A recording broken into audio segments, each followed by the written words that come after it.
An old man who was down and out gave the last bit of food he had, some leftover grains, to the mice in his home. Little did he know, one of those mice was actually a prince from the kingdom of Shu, a hidden mouse kingdom. Grateful for the food, the Shu prince magically shrank the old man and brought him to the kingdom of Shu, where the king gifted him a large chest full of gold, silver, and jewels in gratitude. This old man, Li Laohan, had no children and lived a life of poverty. Meanwhile, his neighbor Zhou Bapi was a rich landlord who took great joy in comparing his wealth with Li Laohan's hardship. One day, Zhou was spying through the window again, hoping to see Li's misfortune. At that time, Li's house had no food left to cook, and his wife told him to go search for anything edible. After rummaging through the cabinets, Li Laohan found only a few soybeans. Seeing the pitiful amount of beans, Zhou Bapi secretly rejoiced. Li's wife decided there was no point in cooking them for themselves, and told Li to just roast the beans and feed them to the mice. So he did. He roasted the soybeans and placed them near the mouse hole. Late at night, drawn in by the aroma, the Shu prince emerged.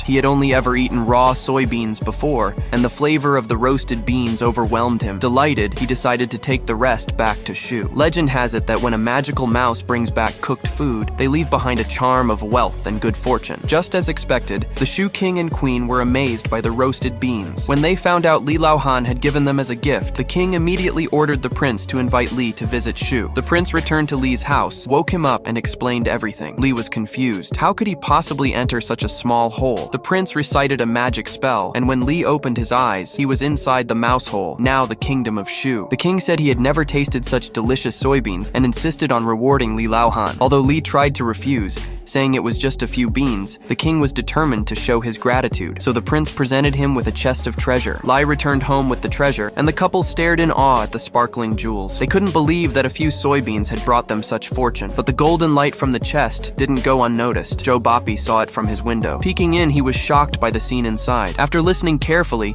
he realized the treasure came from feeding roasted soybeans to the mice. Thinking he'd found an easy way to get rich, Zhou rushed back to his home. He roasted a big plate of soybeans and left them on the table, then hid in a corner and waited. Sure enough, the smell attracted the Shu prince again. As soon as the prince began eating, Zhou jumped out and threatened him, saying, "You ate my soybeans, now you have to take me to your kingdom, or I'll feed you to a cat." Left with no choice, the Shu prince recited the spell and brought Zhou to Shu. Once there, Zhou immediately started demanding treasure. The Shu king, disgusted by his greed, reluctantly agreed and took him to the treasure cave. The sight of mountains of gold made Zhou ecstatic, and he began stuffing gold into his pockets non-stop. But Zhou wasn't satisfied. He wanted all the treasure for himself, so he came up with a cunning plan. He imitated a cat's meow. The sudden cat sounds caused panic among the royal mouse family, and they all fled. Zhou was overjoyed, thinking his trick had worked. However, just as he was celebrating, the exits of the mouse hole began vanishing one by one. In the end, Zhou Bapi, driven by greed, was trapped forever